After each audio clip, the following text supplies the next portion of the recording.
The October wind carried winter's first warning through the Sawatch Range, rattling the loose shingles on Thorne McAllister's cabin. He stood at the threshold, letter crumpled in his fist, watching clouds gather like wool against the peaks. The paper bore a Denver postmark 3 weeks old by the time it reached Silver Creek's trading post. Inside, the cabin held 14 years of solitary order. 1 plate, 1 cup, 1 chair pulled to the pine table.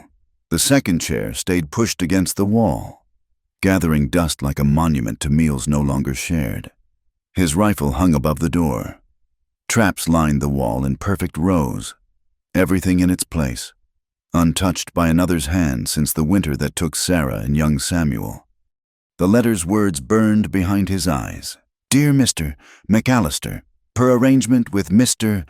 Josiah Briggs, we have dispatched suitable domestic help to your location. The woman comes highly recommended for cooking and household management. She will arrive by month's end. Payment of $30 monthly has been received in advance. Thorne hadn't made any arrangement, hadn't asked for help, hadn't spoken more than trade talk with Josiah in 2 years. The old trader had taken liberties, probably thinking himself charitable. Thorne's jaw tightened. He lived alone by choice, not circumstance. But the woman was coming, already on her way. If the letter spoke true, he moved through the cabin with mechanical precision, preparing for an unwanted invasion. The lean-to attached to the cabin's north wall hadn't sheltered anything but firewood in a decade. Now he cleared it, sweeping mouse droppings and old leaves. The space was small, 8 feet by 6, but it had its own door and a window that still held glass. He dragged in the old straw tick mattress from the loft, beat the dust from it until his arms ached.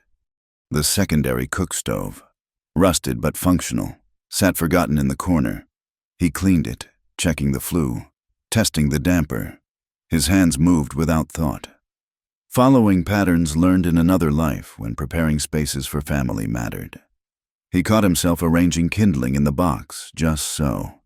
The way Sarah had liked it, smallest twigs on top for easy grabbing. He stopped, stood still. The muscle in his jaw worked.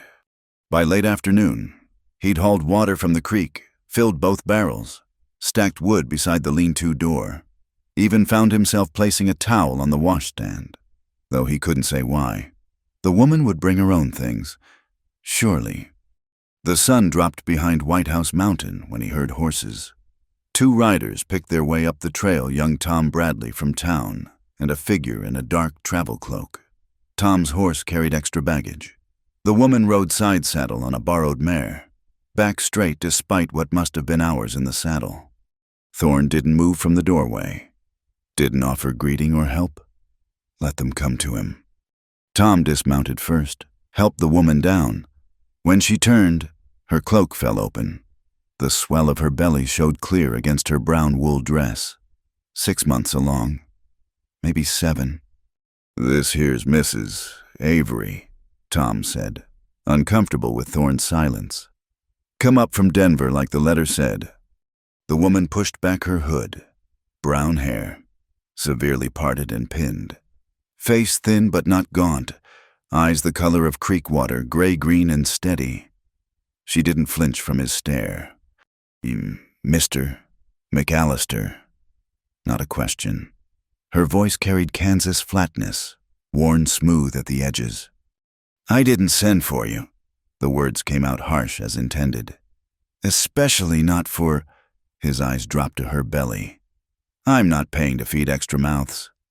Tom shifted, embarrassed. The woman, Ruth Avery, didn't blink. The child will come whether you pay or not. I work for shelter and food. Nothing more expected. The agency says many things. She pulled her cloak tighter. I can cook, clean, tend animals, mend what needs mending. The child won't interfere. Tom cleared his throat. I should head back. Dark comes quick. He unloaded her belongings, 1 carpet bag, a small trunk, a cloth bundle, meager possessions for starting a new life. The lean-to's yours, Thorne said, jerking his head toward the attachment. Privy's out back, 30 yards past the woodpile. Creek water for washing. Meals at sunrise, noon, sunset. You cook, you clean, you stay out of my way. Understood.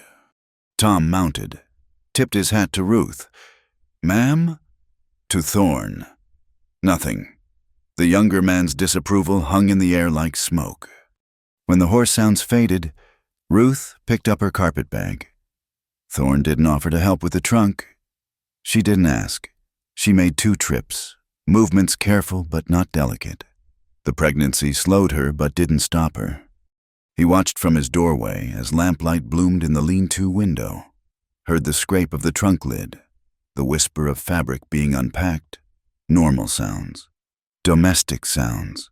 They scratched at something sealed inside his chest. Through the thin wall came a sigh, long and tired. Then the creak of the straw tick as she sat. He turned away, busied himself with his evening ritual. Salt pork in the pan, beans from the pot that perpetually simmered on the back of the stove, cornbread left from morning. He ate in silence. Same as every night, but the silence felt different now, inhabited, conscious. The empty chair across from him seemed to watch. When full dark settled, he noticed the smell. Bread. Not cornbread, real bread with wheat flour and yeast. The scent crept through the wall cracks like memory. Sarah had baked on Tuesdays. The boy would steal cooling loaves, burning his fingers, laughing at her mock scolding. Thorne stood abruptly, chair scraping. He grabbed his rifle, though there was nothing to hunt at night. The door slammed behind him. Outside, stars emerged between racing clouds. The temperature dropped fast, first real cold of the season. He walked the perimeter of his property, checking nothing, avoiding everything. His breath clouded white. Feet found the familiar path to the woodpile, the smokehouse, the small corral where his 2 mules and 3 goats sheltered. The animals stirred at his approach. The pregnant doe, Dulcie, pressed against the fence rails. He ran a hand along her side, feeling the kids move within. Another mouth to feed soon. 2 or 3 more. Likely. When he returned, the lean-to was dark, but a plate sat on his table. 2 biscuits, still warm, and a small pot of apple butter he didn't know he owned. She must have brought it in her supplies, made the biscuits on that old stove in barely an hour. He ate standing. The biscuits were light, layered, better than anything he'd made in 14 years of cooking for himself. The apple butter tasted of cinnamon and autumn afternoons when such things mattered. He left the plate unwashed, a rebellion against this intrusion of care. That night, lying in his loft bed, he heard her moving about. The lean-to floor creaked with unfamiliar patterns. Once, he thought he heard singing so soft it might have been wind.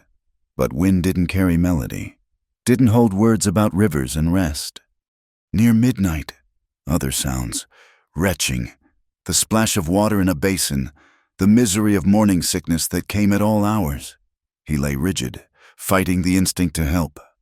Not his responsibility, not his problem. But he rose anyway. Went to his medicine shelf, found the peppermint leaves Sarah had dried their last summer together. Boiled water, steeped the tea until it was strong enough to cut nausea. He left the steaming mug outside the lean-to door. Knocked once, walked away before she could open it. "Thank you," came through the wall minutes later. So quiet he could pretend not to hear.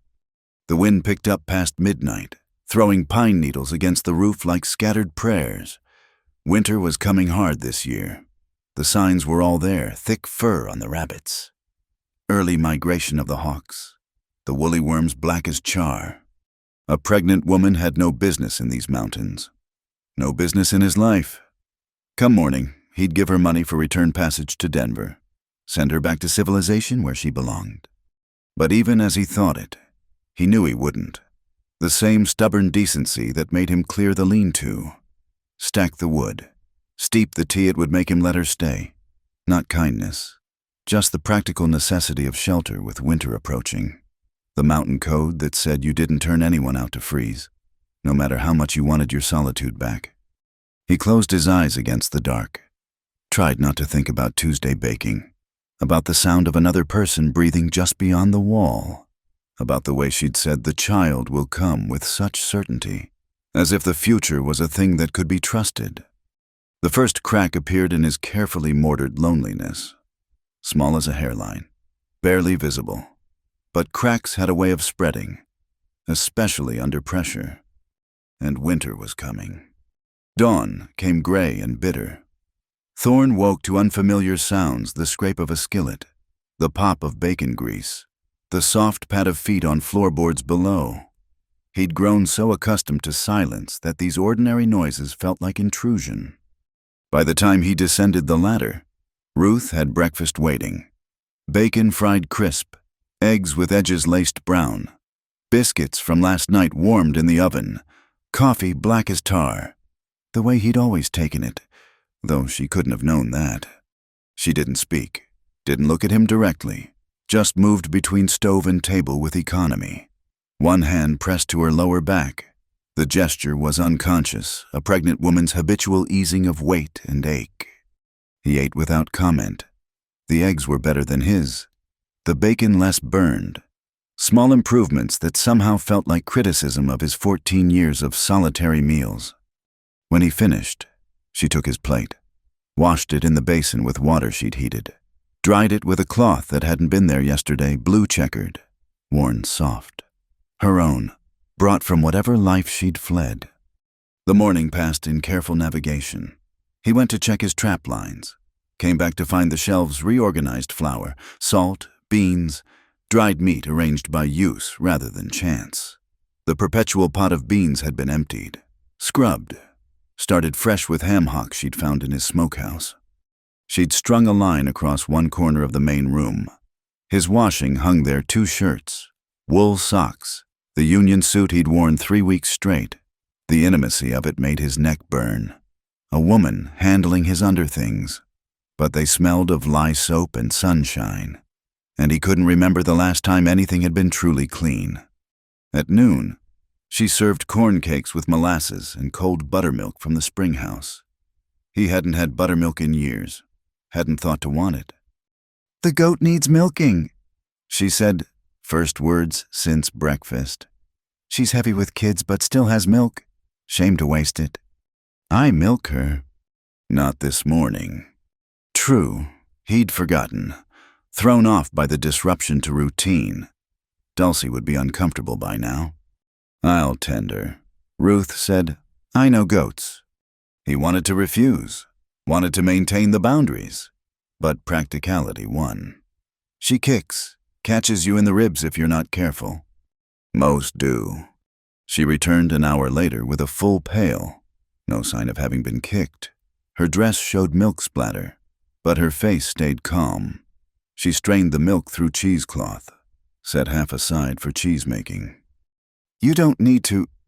"Cheese keeps through winter. You'll want it when the snow comes." The assumption that she'd be here when snow came, that they'd weather winter in shared space. He didn't correct her. Didn't confirm either. The afternoon brought unexpected negotiation. She started for the woodpile with the sling. He intercepted her.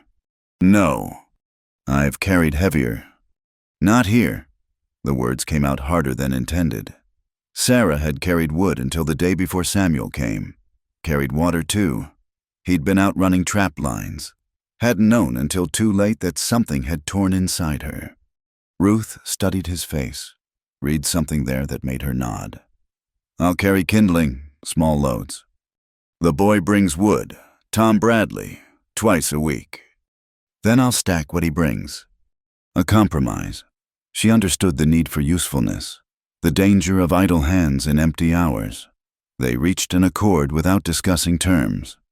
As sun slanted toward evening, she pulled a sewing basket from her trunk.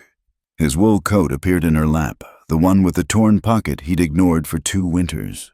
Her needle moved in tiny, even stitches, the kind of mending that would hold. He found himself at the workbench, picking up the piece of pine he'd been avoiding. His hands remembered the motions rough shaping with the big knife, detail work with the small. Wood curled away in golden spirals. Slowly, The suggestion of a horse emerged. Nothing fancy, just something to keep his hands busy while she worked. The silence between them shifted, became companionable rather than strained. The fire popped. Her needle whispered through wool. His knife scraped rhythm against grain. "You read?" she asked eventually, eyeing the Bible on his shelf. Only book he owned, though he hadn't opened it since the burying. Used to. She produced a slim volume from her basket. Poetry, from the look of it. Worn covers, pages soft with handling. "Would you mind if I read aloud quietly?" He shrugged. Neither permission nor refusal. Her voice, when she began, was steadier than expected. Not performed, just spoken. Words about grass and stars and the body electric. Whitman, though he didn't recognize it as such. The poems were about America, about souls and soil and the dignity of common work. They filled the cabin without demanding response. Dark came early, as it did in the mountains. She closed the book, served supper beans with ham, cornbread with the last of the apple butter, greens she'd found growing wild near the creek and cooked with bacon fat. "You know plants," he said, not quite a question. "My mother knew them, taught me before she died." The first personal information she'd offered, he didn't pursue it. After supper, she returned to the lean-to. He heard her preparing for bed, the rustle of dress being hung, the splash of water in the basin, the creak of the straw tick, then, barely audible, prayers. Not elaborate words, just simple thanks for shelter, for food, for another day carried through. He banked the fire, climbed to his loft. Through the cracks in the floor, he could see lamplight from below, creating patterns on the ceiling.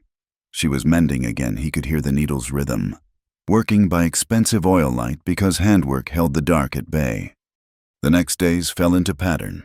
She rose before him, had breakfast waiting. He did his outside work traps, hunting, hauling water. She transformed his cabin by degrees.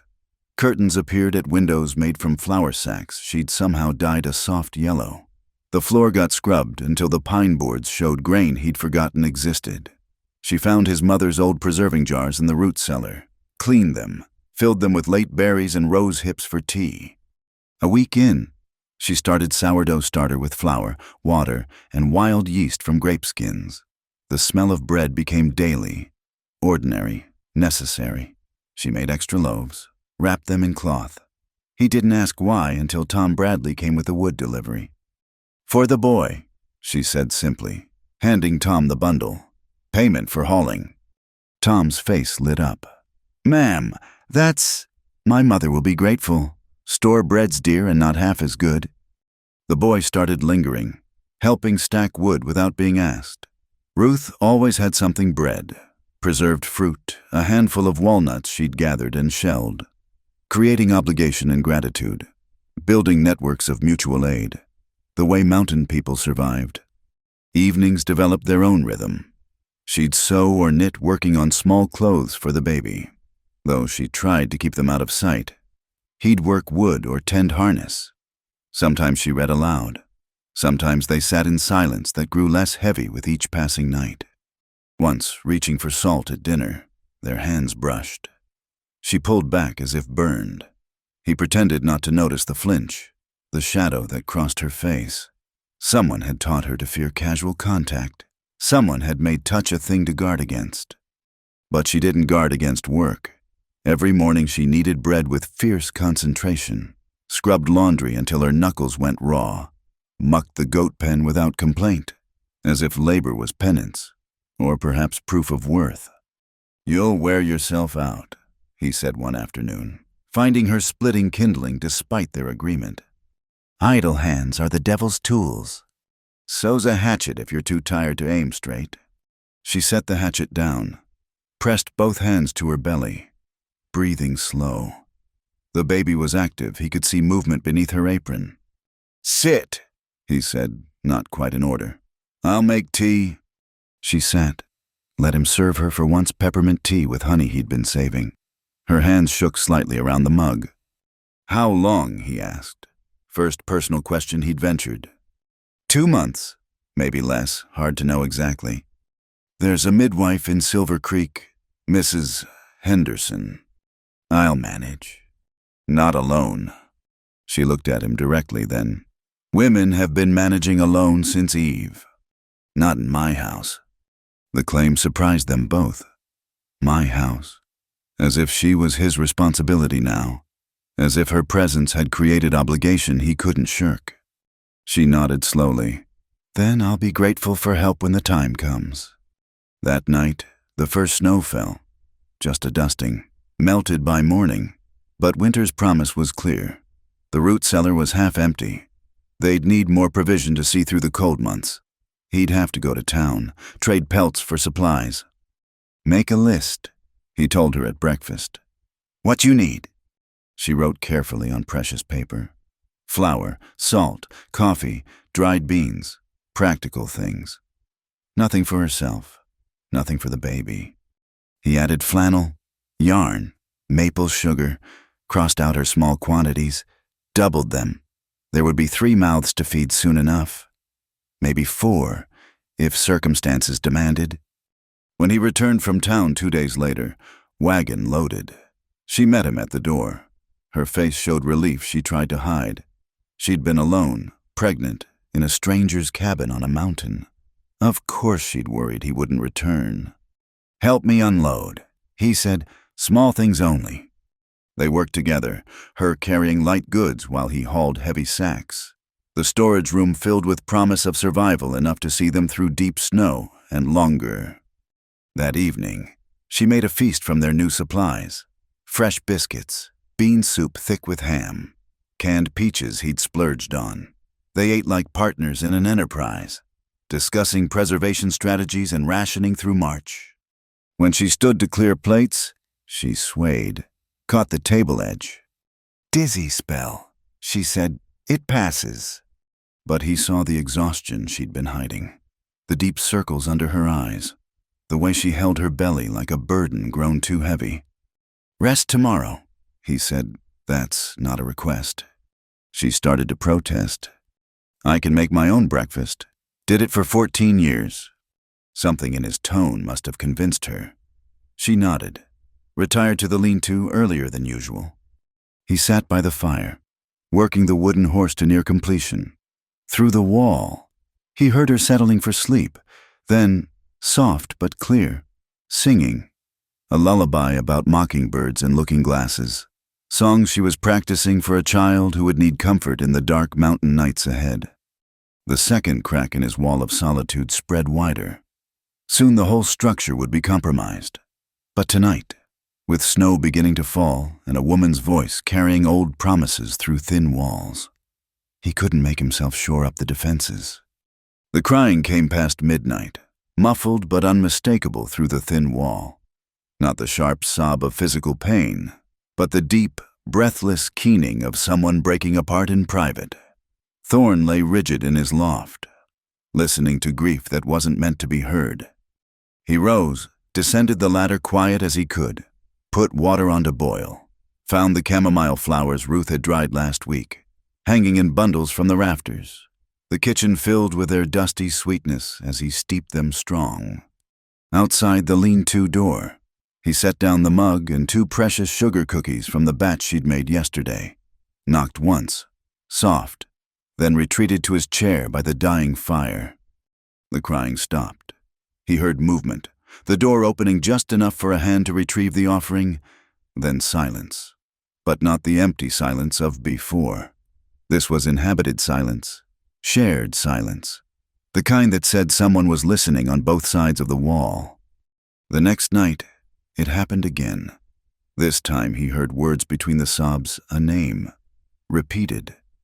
James, her husband, he supposed, the one who'd left her with child and alone. He made the tea, left it by the door, but this time, instead of retreating, he spoke through the wood. Gets easier. A long pause. Then her voice, thick with tears, when? Never said it goes away, just gets easier to carry. The door opened a crack. She stood there in her nightdress and shawl, hair in a loose braid, face swollen from crying. In the moonlight through the window, she looked young, too young for the burden she carried. "How do you know?"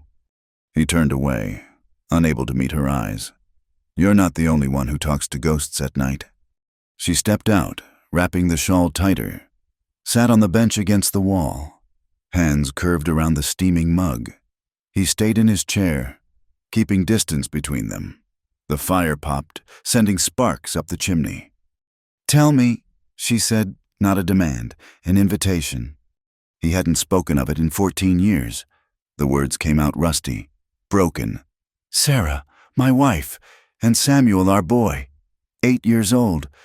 Ruth waited, didn't push, the way you waited for a spooked animal to decide you were safe. Winter of 51, worst blizzard anyone could remember. We were traveling to my brother's place for Christmas. Got caught between shelters. I built a snow cave, kept a fire going for 3 days. Thought we'd make it through. His hands clenched, unclenched. The fever came fast. Sarah first, then the boy. Nothing I could do, no medicine, no doctor within 50 miles, even if the snow hadn't been 10 feet deep. Thorn. I held them while they burned, gave them snow water when they could drink. Sarah went first, peaceful at the end. Said she'd wait for me. The boy, he hung on another day, kept asking for his mother. I lied, told him she was sleeping. The fire had burned to embers. Neither moved to add wood. Buried them on a hillside facing east, where the wildflowers come first in spring. Couldn't dig deep ground, was frozen. Piled rocks to keep the animals off. Come spring, I went back, did it proper, but I never went back after that. Ruth set down her mug. Rose. For a moment he thought she would retreat to the lean-to. Instead, she sat beside him. Not touching, but close enough he could feel the warmth of another living soul. "James was a printer," she said. "In Kansas City. A good man. Gentle. He believed words could change things, make them better." She pulled her shawl tighter. "The railroad was taking farms, forcing people off land they'd worked for generations. James printed handbills, exposing their schemes, published accounts from families who'd been cheated." Her voice went flat. "They came at night, 5 men, dragged him from our bed. I tried to stop them." Her hand moved unconsciously to her ribs. "They took him to the jail, said he was stirring rebellion. He died there. They said he fell, hit his head." "But he didn't fall." "No, the undertaker was kind. He let me see, let me say goodbye. The bruises were everywhere. His hands were broken, all his fingers. So he couldn't write anymore. They said..." Tears ran down her face, but she didn't sob. Just let them fall. "The railroad men came the next day, offered money for my silence. When I refused, they threatened, said accidents happen to widows, especially pregnant ones. I left that night with what I could carry." "How long ago?" 2 months. I answered advertisements for domestic work. Yours was the farthest from Kansas." They sat in silence while the embers died to ash. Finally, she spoke again. "I dream about him. Not nightmares. That would be easier. I dream he's alive, that it was all a mistake. Then I wake, and he dies again. Sarah comes to me in spring. Thorne said, when the meadow flowers bloom, she's picking them with Samuel. They're laughing. I try to call out, but they can't hear me. Or maybe they choose not to." Ruth's hand moved across the small space between them, rested on his light as bird bones. He didn't pull away. "We're broken people," she said. "Yes, but we're still here." "Yes." They sat until the fire was completely dead and cold crept through the cabin walls. Then she stood, retrieved her empty mug. "Thank you for the tea." "There's more when you need it." She paused at the lean-to door. "Thorne, what was she like, Sarah?" The question should have hurt. Instead, it felt like release. Strong, stronger than me. She could birth a calf at dawn and bake bread by noon, sang while she worked hymns mostly, but drinking songs when she thought I wasn't listening. Had a temper like summer lightning, quick and bright and gone before you knew what hit you. She sounds wonderful. James sounds like he was too. He was. She went inside. He climbed to his loft. But something had shifted in the darkness. The ghosts were still there. Would always be there. But they seemed less heavy now that someone else could see them. The next morning, she made breakfast as usual. But she set 2 places. Pulled the second chair to the table. He didn't comment, just sat. They ate in companionable silence. That afternoon, while she was feeding the chickens, he went to his trunk, dug deep, past the tools and winter clothes, to the bottom where he kept things he couldn't bear to see but couldn't bear to lose. Sarah's shawl, still smelling faintly of her lavender soap. Samuel's carved soldiers, worn smooth from play, and a small leather journal where Sarah had written recipes, remedies, observations about weather and garden growth. He left the journal on Ruth's sewing basket. No note, no explanation. When she found it, she came to him where he was splitting wood. "I can't accept this." "Not giving it to you, lending it. Recipes are no good sitting in a trunk." She clutched the journal to her chest. She had beautiful handwriting. She took pride in it, taught the boy his letters before he could barely walk. That evening, she made Sarah's cornbread recipe, followed the instructions exactly, the extra egg, the touch of honey, the cast iron skillet heated just so. When she served it, neither commented on the significance. But Thorne ate 2 pieces, and the tightness around his eyes eased. Days passed. The weather turned colder. Ruth grew heavier, moved slower. Sometimes he caught her grimacing, hand pressed to her side where the baby kicked. The lean-to was too cold now. Without discussing it, they moved her things to the main cabin. She took the corner near the stove, hanging a blanket for privacy. One night, she gasped awake from a nightmare. He heard her trying to muffle her sobs in the pillow. He rose, made tea, left it where she could reach it. Then he did something he hadn't done in 14 years. He spoke to the darkness. Sarah loved winter nights. Said the stars were sharper when it was cold, like God had polished them special for folks brave enough to look. Ruth's crying quieted. She made up stories about the constellations, not the Greek ones her own. That group there was the Great Ladle, for serving soup to hungry travelers. Those were the 3 sisters, gossiping about their neighbors. A soft laugh from behind the blanket. Samuel believed every word, asked her to tell them over and over until he had them memorized. Some nights I stand outside and try to remember them all, but I can't. Too many got lost with them. "Tell me the ones you remember." So he did. Talked about Sarah's constellation stories until Ruth's breathing steadied into sleep. Then he kept talking, softly, telling the darkness about the woman who'd made this cabin a home, about the boy who'd filled it with laughter, about the life that was. Because someone should know. Someone should carry their stories forward. Behind the blanket, Ruth listened even after sleep claimed her. In her dreams, a woman with sun-bright hair picked wildflowers while a boy with Thorne's eyes played with wooden soldiers. They waved to her across a meadow that bloomed eternal spring, and she waved back, understanding that grief was just love with nowhere to go. The wall between them, both literal and figurative, grew thinner each day. 2 broken people learning to navigate around each other's sharp edges, finding that sometimes broken things fit together better than whole ones ever could. Josiah Briggs arrived earlier than usual, his wagon wheels crunching fresh frost. November had settled deep into the valley, and his monthly supply run usually came later, when the sun had burned off the morning cold. Thorne watched from the doorway as the trader climbed down, noting the eager way Josiah's eyes searched the cabin windows. "Smells like heaven itself," Josiah said by way of greeting. "That fresh bread I'm smelling."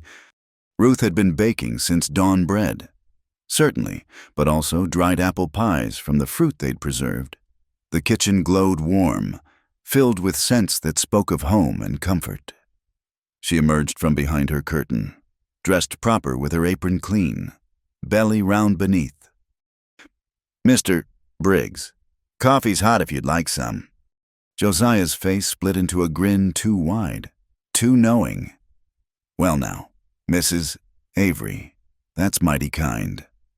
He emphasized the Mrs. in a way that made Thorne's jaw tighten.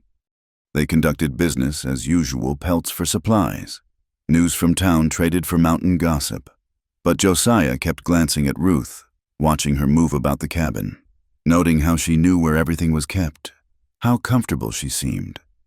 "Domestic arrangement working out well, I see," Josiah said, loading the words with meaning. "She cooks, she cleans, that's all," Thorne replied flat. Course, though folks in town been wondering. Woman that pretty, all alone with a mountain man, and her being with child and all." Ruth's hand stilled on the dough she was kneading. Just for a moment, then resumed, pressing harder. "Her husband died," Thorne said, "recently. So I heard, tragic thing.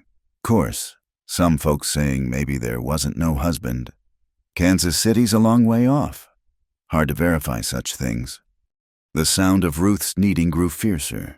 Flour puffed up in small clouds.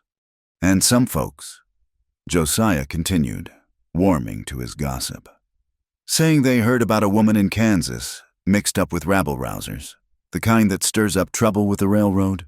Dangerous associations for a woman, especially one in her condition." Ruth's hand stopped. She stood still as stone, back to them both. "That's enough," Thorne said quiet. But Josiah was drunk on his own importance, on being the bearer of scandal. "I'm just saying what others are thinking. A woman shows up, pregnant, no proof of a husband, running from something. Makes people wonder what kind of woman." The crack of dough slamming against wood cut him off. Ruth had thrown the entire mass onto the table with such force that dishes rattled. She turned, and her face was white except for 2 spots of color high on her cheeks. "What kind of woman, Mr. Briggs?" Her voice could have frosted windows. "Please, finish your thought." Josiah shifted, suddenly uncomfortable. "Now, ma'am, I didn't mean—" "Yes, you did." She untied her apron with sharp movements. "You meant exactly what you said. A woman without a man's protection is fair game for any filthy speculation that crawls through your mind." "Ruth!" Thorne moved toward her, but she held up a hand. "No. He wants to know what kind of woman I am. I'm the kind whose husband was murdered for telling the truth. The kind who fled rather than be silenced. The kind who works honest for her keep and bothers no one." Tears ran down her face, but her voice stayed steady. "And if bearing a dead man's child while trying to survive makes me some kind of fallen woman in the eyes of gossips and cowards, then so be it." She walked to her corner, yanked the curtain closed. They heard her sink onto the bed, heard the muffled sobs she tried to contain. Josiah had gone red.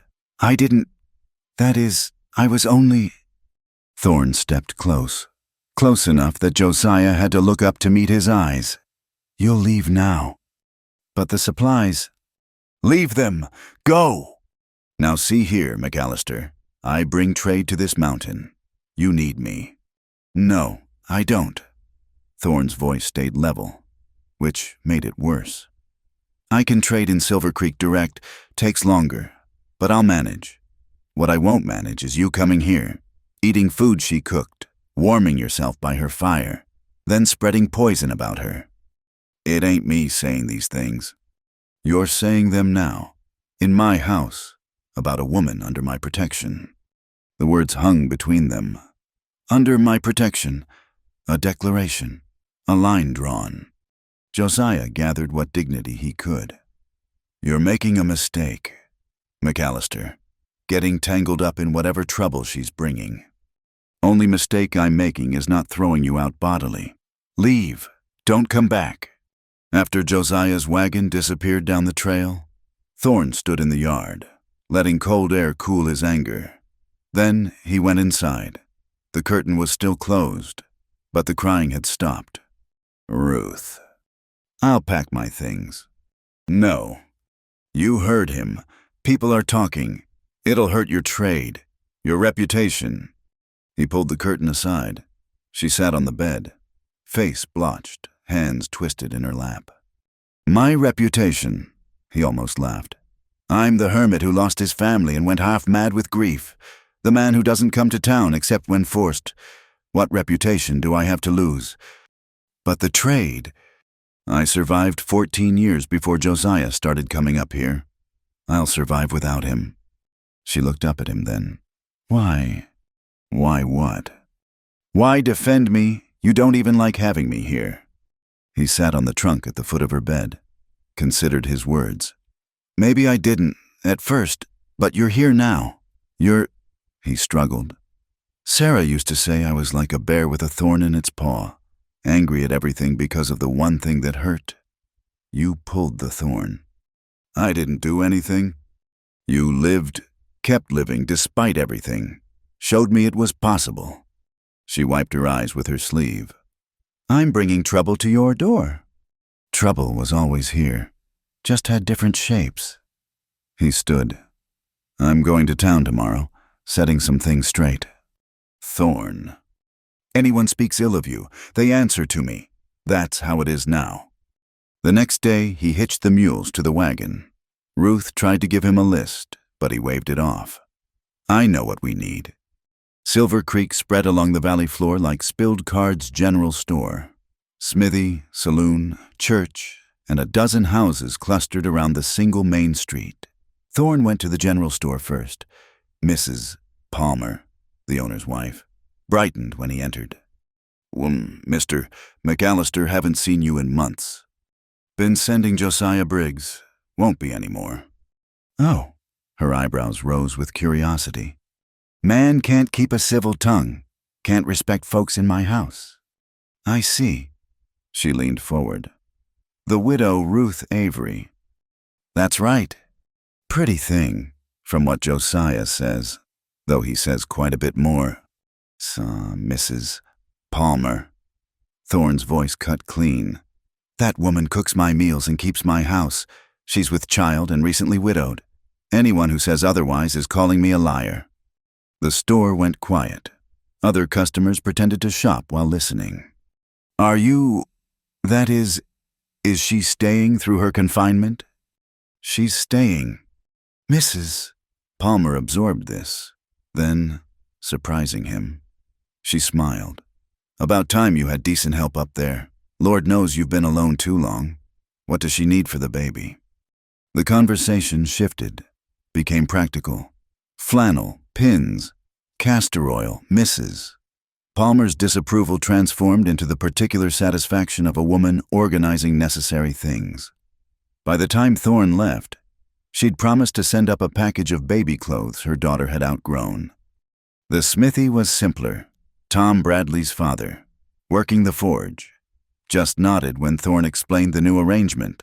Boy says she makes fine bread, says she's kind. She is. Good enough for me. The saloon required different tactics. Thorne ordered whiskey, drank it slow, and listened. When Josiah's name came up, followed by snickering speculation about McAllister's woman, Thorne set down his glass hard enough to get attention. Anyone wants to discuss my household can do it with me direct. The saloon measured him. Thorne wasn't a fighting man by reputation, but he was mountain hard, winter tested. More importantly, he was the best guide through the high passes. Come spring, half these men would need him for one venture or another. No offense meant, someone muttered. None taken, unless I hear otherwise. His last stop was unexpected, the small church at the street's end. Reverend Davis was young, earnest, newly arrived from seminary back east. He received Thorne with barely concealed surprise. Mr. McAllister, I haven't seen you since you buried my family. Yes. The Reverend shifted uncomfortably. What brings you today? There's a woman at my place, widow, pregnant. Good woman who's had hard times. She might need ministering when her time comes. I see. And you want me to? I want you to know she's respectable, God-fearing, reads scripture every night. A small lie, but the poetry Ruth read had scripture's weight. If folks have questions about her character, you might remind them about Christian charity. Of course, perhaps she'd like to attend services.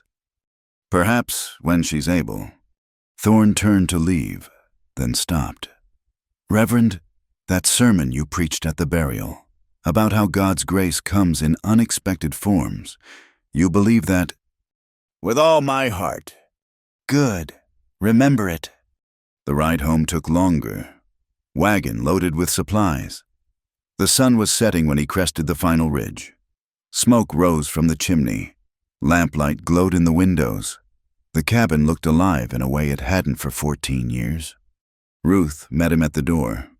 She'd been crying again, he could tell from the puffiness around her eyes, but she stood straight. How much trouble did you cause? Enough. He handed her a package. Mrs. Palmer sent these. Inside were tiny clothes, carefully mended and folded. Ruth held up a small gown, pressed it to her chest. This is too much. People will think. Let them think. I told them you're under my protection.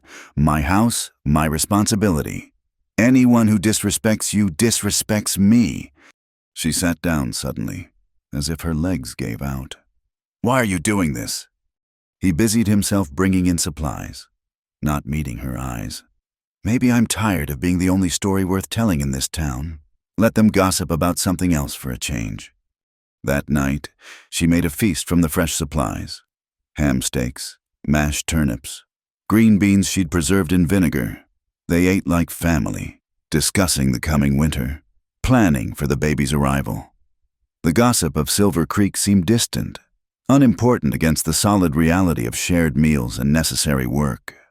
After dinner, she brought out yarn misses. Palmer had sent soft yellow, perfect for baby things. Her needles clicked in rhythm with the fire's pop. Thorne worked on a new carving, a small rocking horse this time, sized for tiny hands. They'll keep talking, she said eventually. Let them. It could get worse. The railroad. They have long memories. Then we'll deal with that when it comes. She looked at him across the evening's comfortable light. You're a good man. Thorne McAllister. No, just a practical one. Winter's coming, and I need my cook healthy and unbothered. But his gruff words couldn't hide what had passed between them that day. He'd claimed her publicly, made her his responsibility, his to protect. Not from love or desire, but from something deeper, the recognition that broken people needed to stand together or fall separately. The fire burned low. Wind tested the windows, but inside, for now, they were safe. The storm announced itself 3 days early with a ring around the moon and ice crystals in the morning air. Thorne knew the signs this would be the first real blizzard of winter. He worked fevered through the daylight hours, bringing in extra wood, securing the shutters, checking the roof for weak spots. Ruth helped where she could, though her movements had grown awkward with the weight she carried. How long? She asked, watching him nail canvas over the north window. 3 days, maybe 4, sometimes a week if it stalls against the peaks. She nodded, calculating supplies in her head. They had enough. He'd made sure of that. The pain started that evening, just as the first snow began to fall. Ruth was ladling soup when she gasped, hand flying to her belly. The ladle clattered to the floor. Practice pains, she said quickly. I've had them before. But Thorne saw the white around her lips, the way she gripped the table edge. He'd seen Sarah in the same state. These weren't practice pains. How far apart? They just started. We need Mrs. Henderson. Ruth shook her head. The storm? I can make it to town and back before it hits full. Another pain seized her. She bent double, breathing hard through her nose. When it passed, she looked at him with fear naked in her eyes. Don't leave me alone, please. The please decided it. He couldn't leave her. Not like this. they'd manage together or not at all. He helped her to the bed behind the curtain, made her as comfortable as possible while she told him where to find things, the clean sheets she'd saved, the knife for cutting the cord, the thread for tying. Her voice stayed steady even as another pain rolled through. "Boil water," she managed. "Lots of it. And the scissors need to be held in flame." He worked methodically, pushing down the memory of another birth, another storm. Sarah had been attended by a midwife, but he'd watched, learned what he could, never thinking he'd need the knowledge again. The storm hit proper near midnight. Wind screamed around the cabin corners, snow driving horizontal past the windows. Inside, Ruth labored. The pains came faster now, barely space between them for breath. She tried to muffle her cries in the pillow, some ingrained notion of propriety still holding. "Scream if you need to," he told her. "No one to hear but me and the wind." "Ladies don't scream," she gasped out, then immediately proved herself wrong as another contraction seized her. He wiped her face with cool cloths, gave her sips of water when she could manage them. The fire roared. He'd built it up high to keep the cabin warm. Sweat ran down his back from the heat and the tension. "Something's wrong," Ruth panted between pains. "It's been too long." "First babies take time." "No, I can feel it's not right." He looked, though it went against every proper instinct. The baby was coming wrong shoulder first instead of head. He'd seen it in calves, knew what it meant. "I need to turn it." Ruth's eyes went wide. "You can't." "I've done it with stock. Same principle. I'm not a cow." "No, but the baby needs to come head first or it won't come at all." She stared at him, weighing trust against propriety, life against modesty. Then she nodded. What followed was brutal necessity. Ruth bit down on a leather strap to keep from screaming. Thorne worked by feel and instinct, trying to shift the baby without causing damage. Blood soaked the sheets. Ruth's face went gray. "Stay with me," he commanded when her eyes started to roll back. "You stay right here." Finally. He felt the baby shift. The head engaged properly. Ruth bore down with the next pain, and the baby crowned. Again, he urged, "Hard as you can." She pushed with everything left in her. The head emerged, then shoulders. Thorne caught the infant as it slipped free, a girl, blue-gray and silent. "She's not crying," Ruth whispered. "Why isn't she crying?" The baby lay limp in his hands. No breath, no movement. Thorne didn't think, just acted. Cleared the mouth with his finger, sucked the mucus from the tiny nose, turned her over and rubbed her back hard. Nothing. "Please," Ruth sobbed. "Please." He breathed into the baby's mouth gentle puffs of air, rubbed her chest, breathed again. The cabin filled with Ruth's keening and the storm's howl and his own desperate focus. Then a cough, a weak mule. Another cough, stronger. The baby's color shifted from blue to pink, and she wailed the most beautiful sound Thorne had ever heard. "There she is," he said, voice rough. "There's your girl."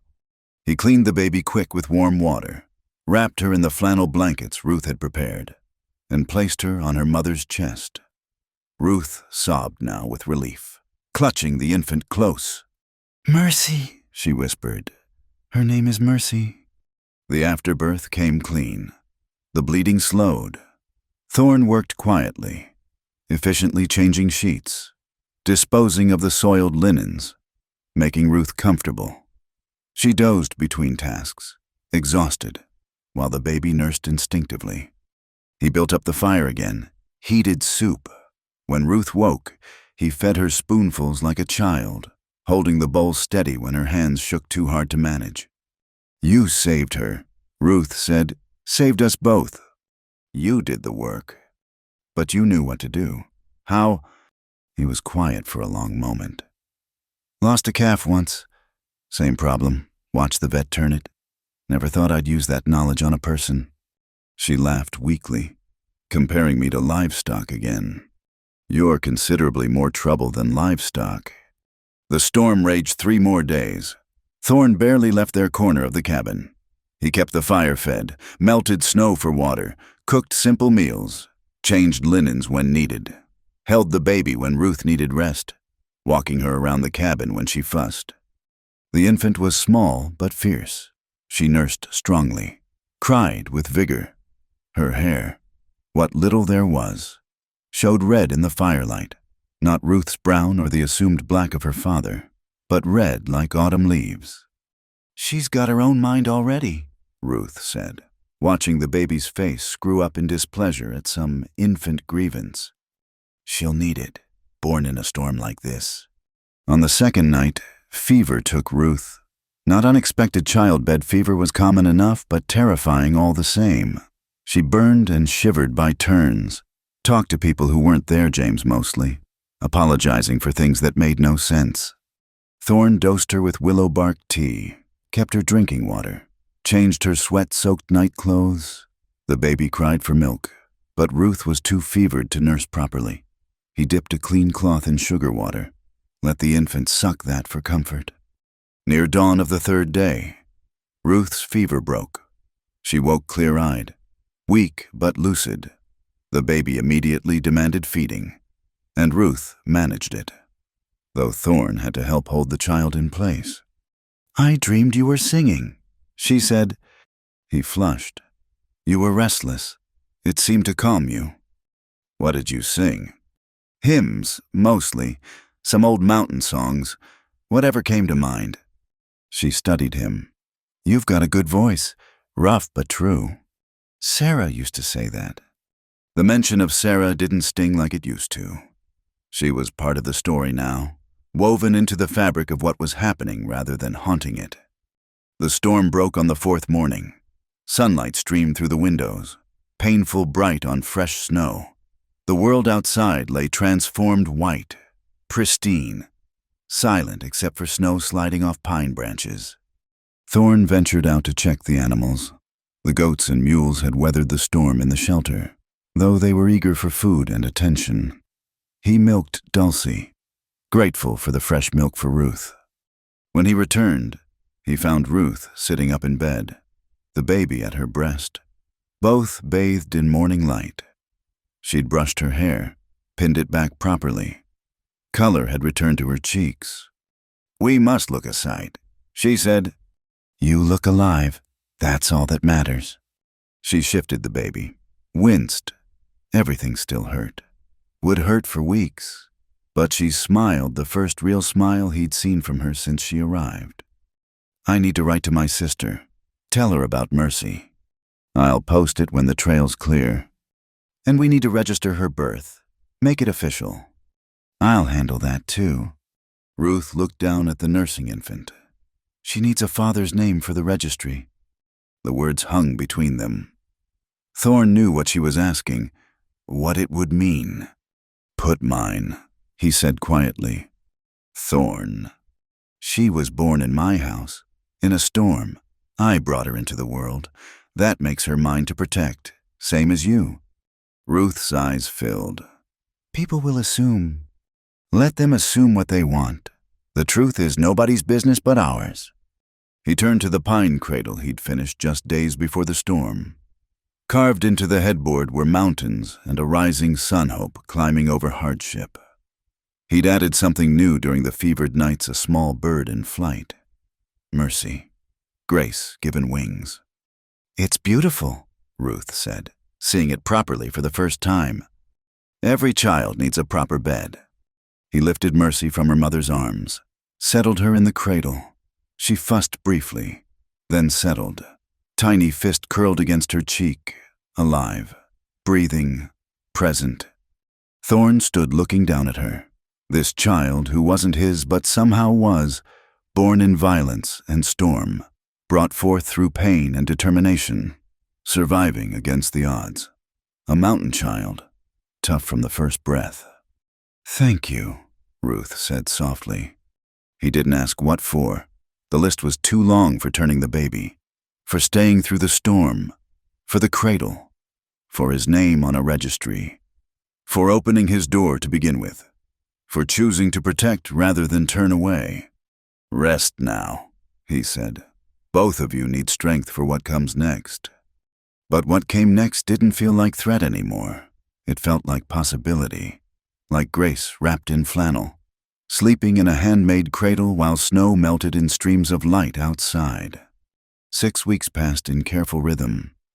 Ruth healed slowly but steady, moving about the cabin with Mercy bound to her chest in a sling she'd fashioned from an old shawl. The baby thrived on mother's milk and mountain air, her cries growing stronger, her eyes tracking light and movement with increasing focus.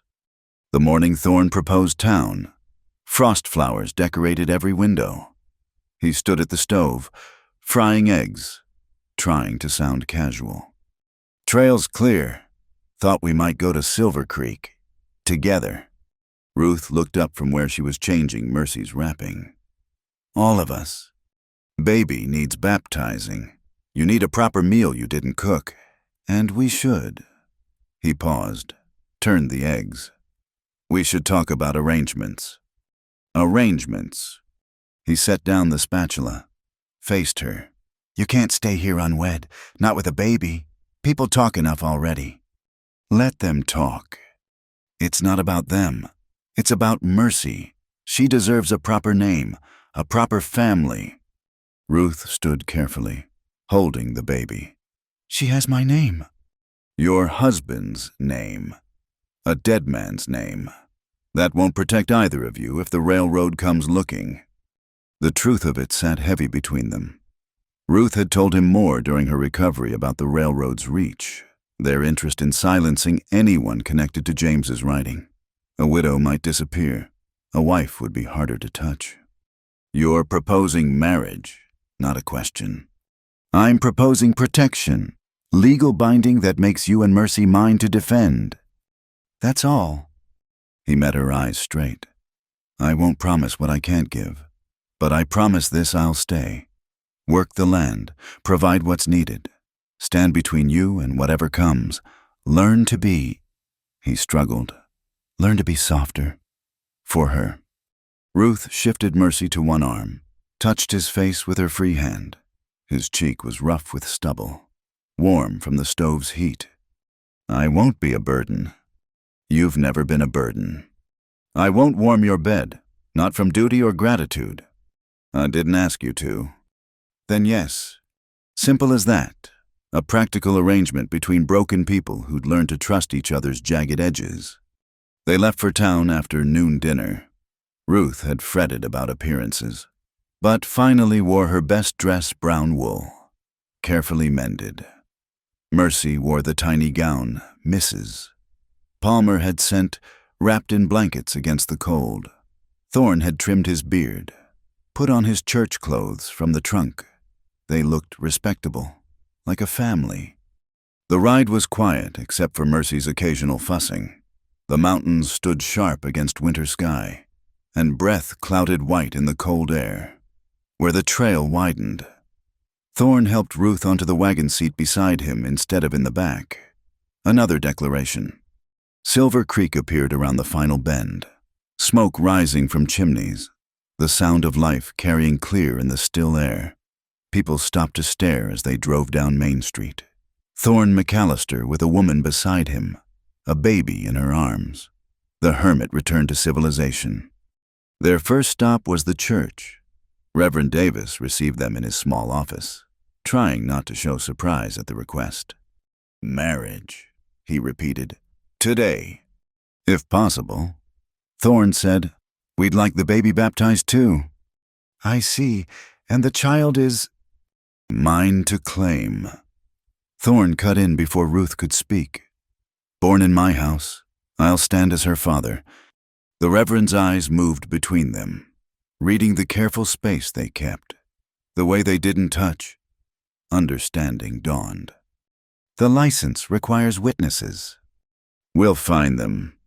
They did, easier than expected. Mrs. Palmer, delighted at the scandal and romance of it all, volunteered immediately. Tom Bradley, in town for supplies, agreed with a grin.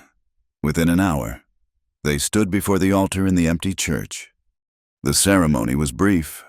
Reverend Davis spoke about commitment and providence, about grace found in unexpected places. Ruth's hands shook as Thorne slipped his mother's ring onto her finger, a simple silver band he'd kept in his trunk 14 years. Inside, barely visible, were engraved the words, "Grace given." "Do you, Thorne McAllister, take this woman?" "I do." "Do you, Ruth Avery, take this man?" "I do." No kiss, just a nod between them. Acknowledgement of contract made. But when Mercy fussed, Thorne took her without thinking, settled her against his shoulder with practiced ease. The sight of it, the mountain man gentle with an infant, made misses. Palmer dabbed her eyes. The baptism followed immediately. Thorne held Mercy as water touched her forehead. She wailed in protest, tiny fists waving, and he found himself smiling. "Fierce little thing," he murmured. "Like her mother," Ruth said softly. After, they ate at the small restaurant attached to the general store. Hot beef stew, fresh rolls, apple pie. Ruth's appetite had been poor since the birth, but she cleaned her plate. The warmth, the normalcy of eating in public brought color to her cheeks. "Hotel's got a room," Thorne said carefully. "Thought you might like a proper bed, hot bath." She looked at him with something close to wonder. "You thought of that? You haven't had comfort in months." They took the room. While Ruth bathed her first real bath since leaving Kansas, Thorne walked Mercy around the small space, showing her the mirror, the lamp, the view of mountains through lace curtains. The baby gazed at everything with serious attention, as if memorizing this new world. When Ruth emerged, hair damp and loose, wearing a clean nightdress, she looked younger, vulnerable, beautiful in a way that made Thorne's chest tight. "Your turn," she said, taking Mercy. "Hot water's a luxury not to waste." He bathed quickly, uncomfortable with the intimacy of using the same water, the same soap. When he returned, Ruth was nursing Mercy in the room's single chair. He stood awkward, unsure where to place himself. "The bed's big enough," Ruth said without looking up. "We're married now. People would think it strange if you slept on the floor." They lay careful on separate sides, Mercy between them in a nest of blankets. The hotel sound's footsteps overhead. Muffled voices through walls felt strange after months of mountain silence. But there was comfort in it, too, being part of the world's ordinary business. "Thank you," Ruth whispered in the darkness. "For today, for everything." "It's practical." "No, it's kind." Mercy stirred, made small, hungry sounds. Ruth lifted her to nurse, and in the dim light from the window, Thorne watched the curve of Ruth's neck as she bent to the baby, the protective curl of her body, the soft humming that soothed Mercy back to sleep. "I won't love you," Ruth said quietly. "I can't. James still—" "I know. But I'll be a good wife in all the ways that matter for living." "I know that too. And you, Sarah, still fills your heart." "Yes. No point in pretense. But there's room for caring, for family." "That's enough then. More than enough." They returned to the cabin the next morning. Legally bound. News would spread the hermit McAllister married to the pregnant widow, claiming her child. Let them make of it what they would. That evening, Ruth made a wedding supper of sorts. Venison roast, winter vegetables from the root cellar, a cake made with precious sugar and eggs. They ate by lamplight while snow began to fall again. Gentle this time. After dinner, she produced a small package, wedding gift. Inside was a ring, carved from horn or bone, polished smooth. Too small for him. He looked at her, questioning. "For you to give back to me," she explained. "So I have something from you, something chosen, not inherited." He understood. His mother's ring carried another woman's history. This would be theirs alone. He took the ring, slipped it onto her right hand. It fit perfectly. "How did you—" I carved it. During recovery, Tom brought me the antler piece. The work was delicate, patient. Inside, barely visible, were carved tiny words, faith kept. Grace given, faith kept, she said, touching both rings. Seems fitting. That night, they slept in their separate spaces, she in the bed behind the curtain, he in his loft. But the quality of separation had changed. They were bound now, not by love but by choice, by determination to survive whatever came, by tiny, fierce mercy, who belonged to them both. Near midnight, the baby cried. Thorn heard Ruth rise, heard the creak of the rocking chair he'd moved near the stove, heard her singing soft, not lullabies, but hymns, songs of endurance and redemption. He closed his eyes, let the sound wash over him. His wife's voice, his daughter's small complaints, his house filled with life again. Not the life he'd lost, not the life she'd wanted, but life nonetheless.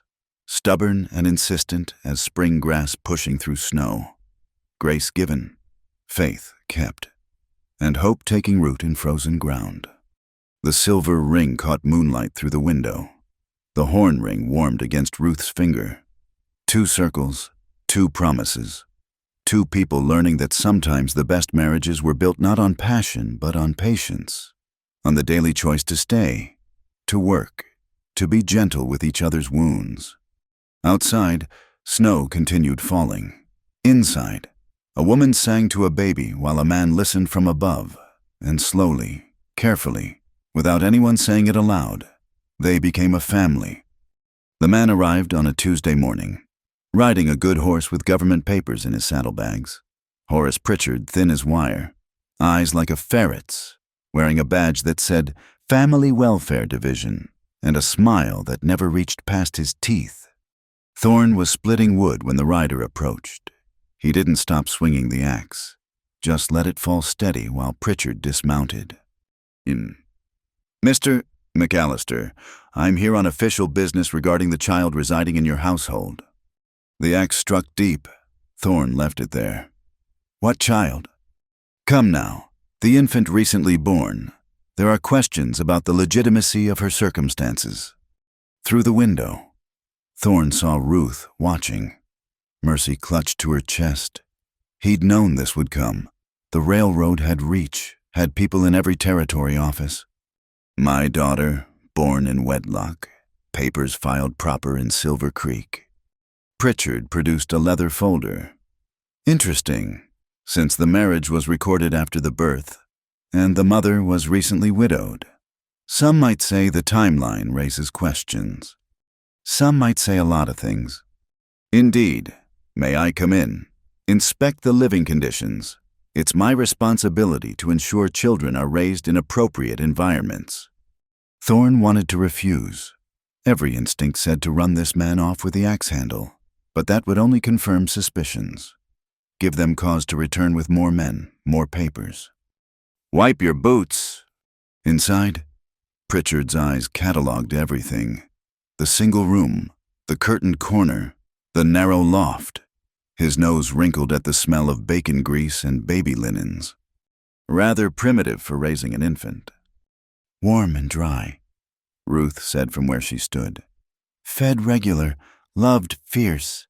That's what children need. Pritchard turned his ferret gaze on her.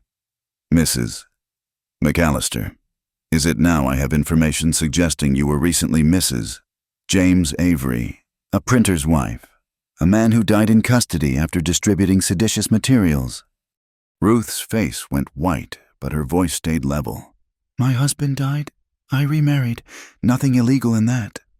No, but some might wonder about the haste, about what kind of woman takes a new husband while still carrying another man's child. A practical one, Thorn said, moving between them. A woman who needed protection, which I provide. Protection. Yes, Pritchard made a note. And you claim the child is yours? I do. Despite the obvious impossibility of that claim, I was present at her birth. I've provided for her since. That makes her mine by mountain law, if not by blood. Pritchard smiled his no smile. Mountain law. How quaint. Unfortunately, territorial law is what matters. And territorial law says children born in irregular circumstances can be removed for their own welfare. Over my dead body, Thorne said quiet. That can be arranged. The threat hung bare between them. Ruth made a small sound, pulled Mercy tighter. However, Pritchard continued, I'm a reasonable man. The railroad, that is, the territory, simply wants to ensure all is proper. A true marriage, a stable home, a family that won't cause complications. What do you want? The trail through your land. The railroad needs passage rights for the new line.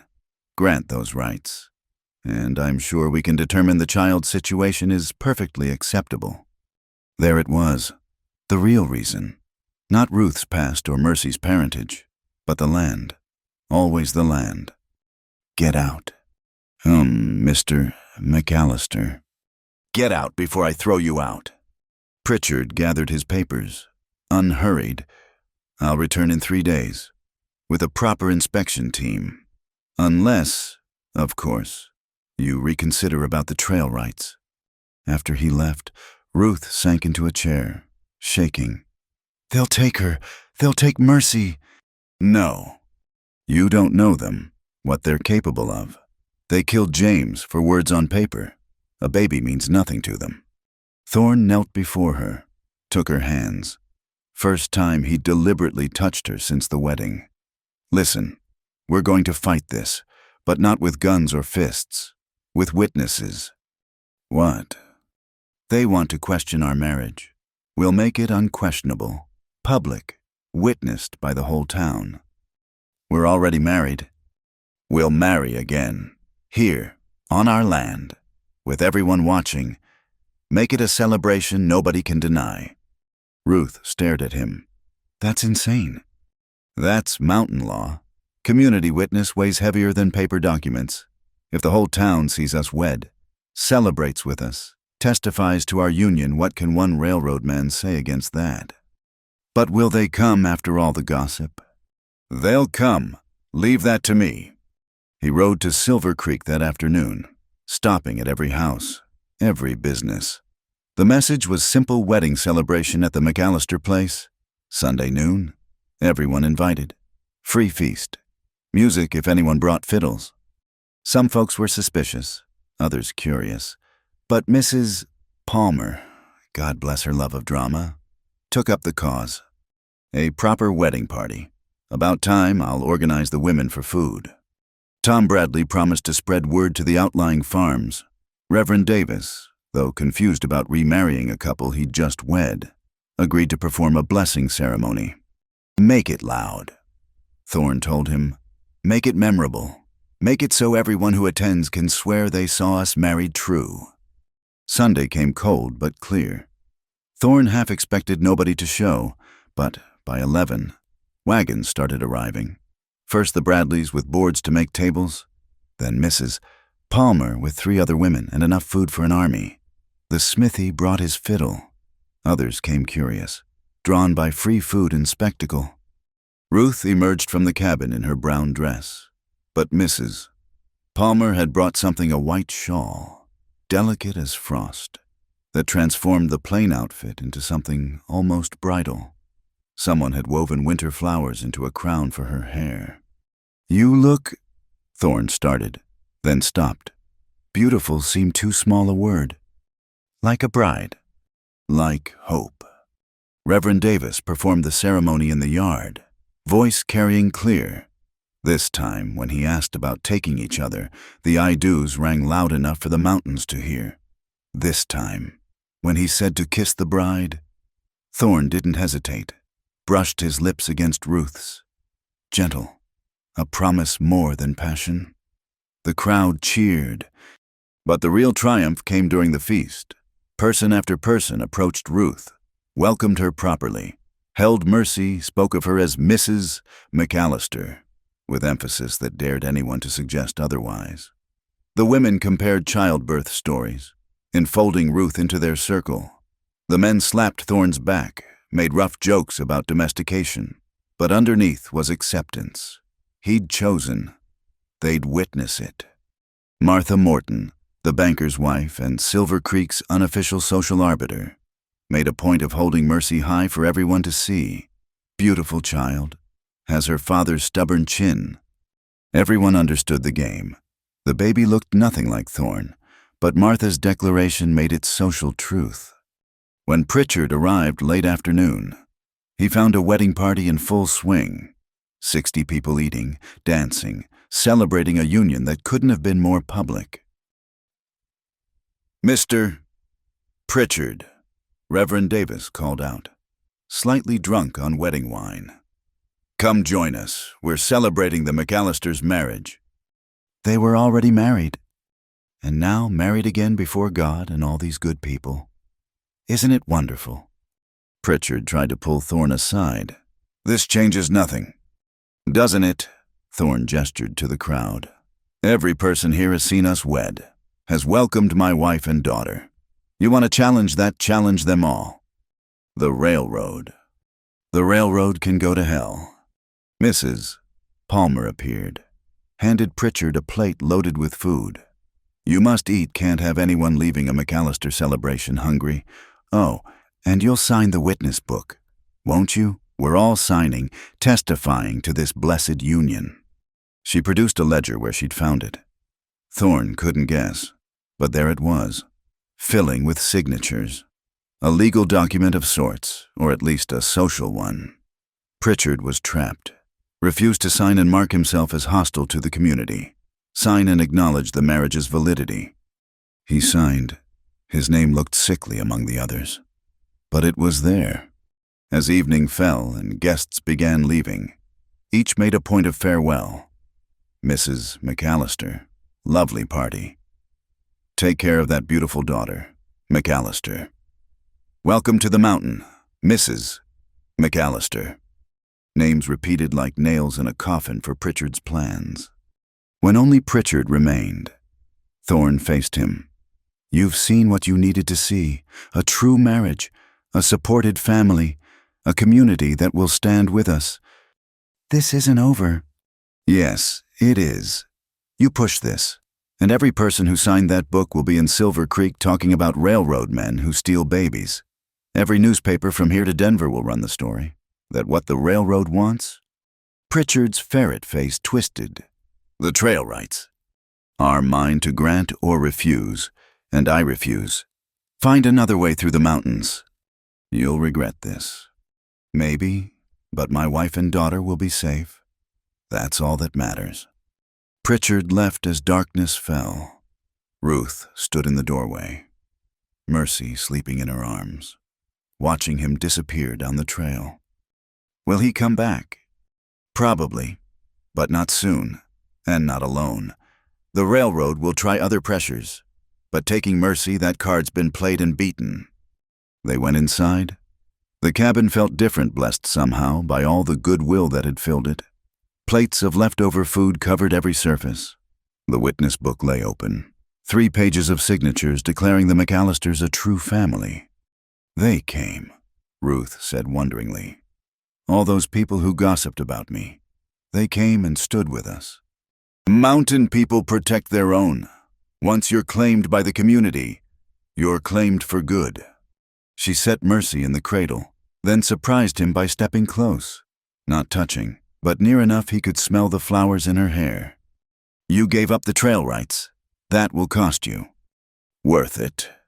You barely know me, know us." "I know enough. Know you work hard.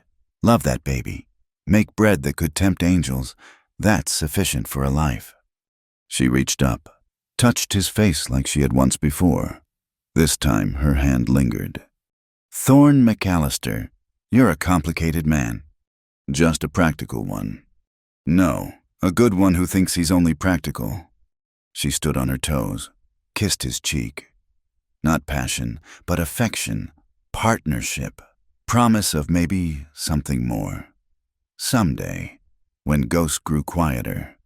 That night, for the first time, she asked, "Would you stay down here just to sleep? The loft must be cold, and I'd feel safer, with Pritchard knowing where we are. He made a pallet by the fire. Not in her bed, that wasn't what she was offering, but close enough to guard, to respond if needed. Close enough that when Mercy cried in the night, he rose first, brought the baby to Ruth, then sat beside them while she nursed, the three of them wrapped in firelight and tentative peace. The community had witnessed them, named them family, and slowly, carefully, without forcing or rushing, they were becoming what everyone had declared them to be. A family not of blood but of choice, of protection, of grace extended and faith kept. The witness book would stay on their shelf for 50 years, proof that sometimes the strongest walls against the world were built not of stone, but of neighbors willing to stand up and say, "These are ours. We claim them. Come against them, and you come against us all." A year passed in the rhythm of seasons. Mercy learned to walk in spring mud, stumbling between Ruth's hands and Thornton's, laughing when she fell. Her first word was "Pa," not planned, not taught, just bubbled up one morning when Thorne lifted her from the cradle. He froze, looking at Ruth, who smiled through sudden tears. "Pa," Mercy said again, patting his bearded cheek with sticky hands. That was the day Ruth knew she carried another child. The signs were familiar now: the morning sickness, the bone-deep exhaustion, the tenderness. But this time felt different. This child was Thorne's, conceived in quiet affection that had grown between them like spring grass, slow but inevitable. She told him while they watched Mercy chase chickens in the yard, the toddler shrieking with delight as the birds scattered. "I'm carrying again." Thorne's hands stilled on the harness he was mending. He looked at her, then at her still flat belly, then back to her face. "You're sure? Sure as a woman can be." Something moved across his face, fear, wonder, hope all tangled. "I didn't think... We haven't..." "We have just quiet-like, gentle. Those nights when comfort turned to closeness, when holding against nightmares became holding for warmth, for human connection." He set down the harness, came to where she sat, knelt before her, hands hovering near but not touching her belly. "May I?" She took his hands, placed them where life grew. Too early to feel movement, but he stayed there anyway, head bowed. "I won't lose another. Can't." "You won't. We won't. This one's ours to keep." That afternoon, while Mercy napped, a letter arrived with the supply wagon. Kansas postmark. Ruth's hands shook as she opened it. Thorne watched her read, saw her face crumple, then smooth into something like peace. "My sister-in-law," she said. "James's sister, Margaret. She's been investigating his death, found witnesses. The truth is coming out." She passed him the letter. Margaret had written carefully, explaining how a newspaper in Chicago had picked up the story, how other railroad crimes were being exposed, how James was being vindicated, posthumously but publicly. At the bottom, Margaret had added, "I was wrong to blame you for running. You saved yourself and the child. James would be glad. Be happy. Ruth, you deserve it." Ruth cried then, but they were clean tears. Thorne held her, Mercy toddling over to pat her mother's knee with concern. Mama said, "No, sweet girl. Mama's just washing her heart clean." Summer brought unexpected bounty. The garden Ruth planted produced beyond hope squash, beans, potatoes, greens. She taught Thorne to can, and their shelves filled with provisions. Mercy followed them everywhere, chattering in her mix of real words and baby language, helping by eating more berries than she collected. Thorne taught the child mountain ways, how to read clouds, respect water, move quiet through woods. Ruth watched them together, the big man patient with tiny hands that wanted to touch everything. He'd carved her wooden animals, told her stories about each one, the bear who shared his berries, the rabbit who was brave, the deer who danced in moonlight. "You're good with her," Ruth said one evening, watching him help Mercy feed the goats. "She makes it easy. accepts me as I am. We both do. He looked at her then. Really looked. She'd filled out with the pregnancy, glowed with health, but more than that, she'd settled into the mountain, into their life. The frightened widow who'd arrived was gone. In her place stood a woman strong and sure. Ruth, I need to say something. She waited. I'll never be James, never be romantic or smooth with words. But somewhere between then and now, I've come to, he struggled, to love you. Not desperate or wild, just steady, like how the sun comes up. It's just there, every day, reliable. She crossed to him, took his face in her hands. Thorne McAllister, that's the most romantic thing anyone's ever said to me. It is. Desperate love burns out, wild love destroys, but steady love that builds homes, raises children, lasts through winters. She kissed him then, full and true, while Mercy clapped her hands and the goats bleated approval. The harvest celebration in Silver Creek became their announcement. Ruth round with child.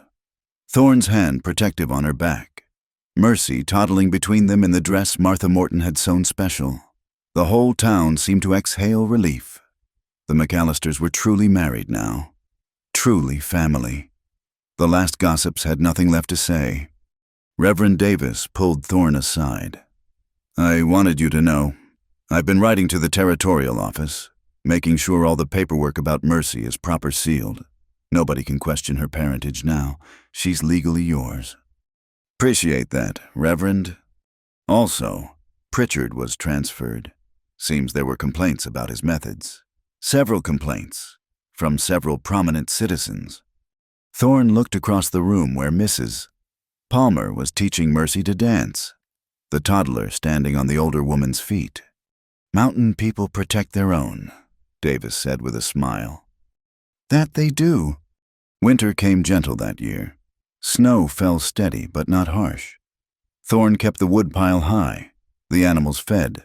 Ruth kept the cabin warm, food plentiful. Mercy entertained them both with her constant discoveries. Ice on windows was a magic. Snow was for eating. The rooster was clearly plotting something suspicious. The new baby quickened at Christmas. Thorne felt it move under his hand, and his eyes went wide as a child's. Never felt it from the outside before. With Sarah, I was always gone, or I missed so much. You'll miss nothing this time, Ruth promised. January brought a surprise, a package from Kansas. Margaret had sent James's books, his personal effects. Ruth wept over them, then carefully placed them on the shelf. Mercy should know her blood father was a good man, she said, and this little one should know that families can be built many ways. Agreed. Among the books was James's journal. Ruth read passages aloud some evenings, his thoughts on justice, on democracy, on the power of truth. Thorne listened, whittling a new cradle, understanding why Ruth had loved this man, understanding too that there was room in her heart for both past and present. February was when everything changed again. Ruth was kneading bread when her water broke. Too early, 6 weeks too early. The baby wasn't due until spring. It's all right, she gasped through the first pain. Babies come when they come. But Thorne saw her fear. Early babies often didn't survive, and this labor felt different from Mercy's faster, sharper. He sent Tom Bradley, who'd come for his weekly wood delivery, racing for Mrs. Henderson. The midwife arrived as sunset painted the mountains red. She took one look and set to work, calm and efficient. Baby's coming fast, she announced. No time for worry, just work. It was fast. 4 hours from first pain to final push. The baby slipped free in a rush of fluid and blood. A boy, small but perfect, who announced himself with a cry that rattled the windows. Listen to those lungs, Mrs. Henderson laughed. This one's got opinions already. Thorne held his son while Mrs. Henderson tended Ruth. The boy was tiny, fitting in his 2 hands, but fierce, dark hair like thorns, Ruth's stubborn chin, eyes that would likely be brown but for now were newborn blue-gray. "What'll you call him, Mrs.?" Henderson asked.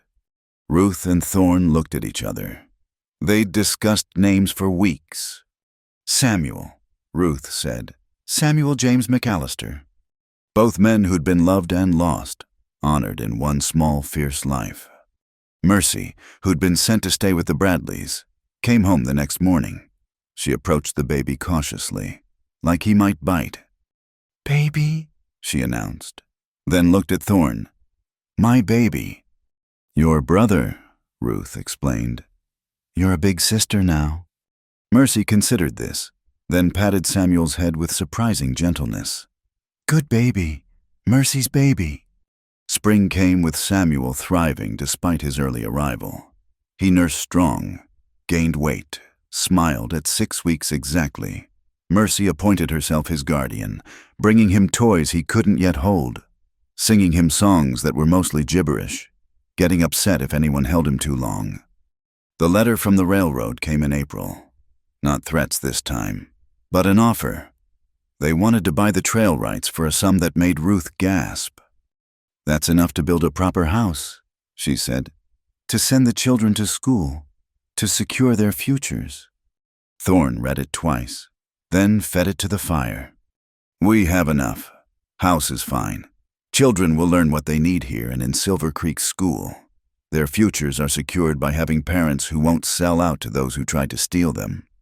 Ruth kissed him hard for that. As summer approached again, they stood in the dooryard watching Mercy chase butterflies while Samuel slept in Ruth's arms. The garden was tilled and ready for planting. The goats were heavy with kids. The mountains stood eternal around them. "Never thought I'd have this again." Thorne said, "Family, future, hope." "Nor I thought my life ended with James." "Maybe it did. Maybe both our old lives ended, and these are our new ones." Ruth shifted Samuel to one arm, took Thorne's hand with the other. Her 2 rings caught sunlight silver for grace given, horn for faith kept. "I'm glad the agency sent me here, glad Josiah meddled, glad for all of it. Even the hard parts. Especially those. They taught us we were stronger than we knew." Mercy ran to them, arms full of wildflowers, dirt on her nose, joy in every line of her small body. For mama, for pa, for baby. They accepted the crumpled blooms like treasure, because they were. Everything was. This life built from broken pieces, this family chosen and fought for, this love that came quiet as snow and steady as sunrise. "He paid for a cook," Ruth said, smiling at the memory of that cold October night. "But got a wife who taught him grace. You taught me more than that." "What else?" "That grace isn't just given. It's chosen, daily, in every small act of kindness, every meal shared, every night survived. You taught me that grace is just another word for choosing to stay soft in a hard world." Ruth leaned against him, their children close, their home solid behind them, their future spreading bright as the meadow flowers Mercy gathered. "We taught each other," she said, and in the evening light, with their daughter singing to wildflowers and their son beginning to wake hungry, they stood together, not perfect, not healed completely, but whole in the way that broken things become whole stronger at the mended places, beautiful in their imperfection, complete in their choosing to be. The mountain man who'd paid for a cook and the widow who'd arrived in desperation had become something neither expected a family. A hope, a grace that would echo through generations, teaching them all that love isn't always lightning and thunder. Sometimes it's just 2 people choosing to stay, to work, to be gentle with each other's scars. Sometimes it's bread rising in a warm kitchen and babies learning to walk and forgiveness offered as quiet as morning light through pine branches. Sometimes grace comes disguised as an unwanted letter, an uninvited change, a storm that forces strangers together until they discover they were meant to be family all along.